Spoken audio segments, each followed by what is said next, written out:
ایک عورت نے بتایا کہ میں نے اپنے شوہر کی فیس بک آئی ڈی دیکھی تو وہ شہزادہ نام رکھ کر ایک عورت سے گپ شپ کر رہا تھا۔ اس عورت کا فیس بک پر نام نیلم شہزادی تھا۔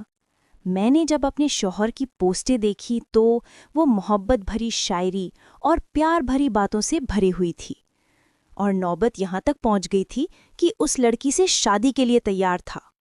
مجھے بہت غصہ آیا اور اپنے شوہر کو سبق سکھانے کا سوچا، تو میں نے فیس بک پر ابوالتقا نام سے ایک فرضی آئی ڈی بنائی اور اس آئی ڈی پر جلاؤ گھراؤ، قتل و غارت، خون خرابے والی تصویریں لگانا شروع کر دیں۔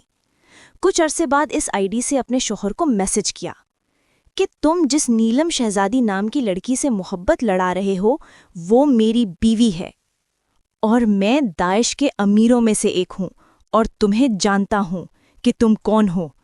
پھر اس کا نام، اس کے باپ بھائیوں کا نام بتا دیا اور کہاں رہتا ہے اور کہاں کام کرتا ہے۔ یہ سب لکھ کر کہا کہ اگر اب میں نے تمہیں فیس بک پر دیکھا تو تجھے بکرے کی طرح ذبح کر دوں گا، اے خارشی بکرے۔ وہ عورت کہتی ہے، اگلے دن میں نے دیکھا میرے شوہر کے رنگ اڑے ہوئے تھے، برے حال تھے ان کے موبائل سے Facebook, Instagram, WhatsApp, I M O, Viber سب کچھ ڈیلیٹ کر دیا، اور مجھ سے بار بار پوچھ رہے تھے کہ ظہر کی اذان کب ہوگی۔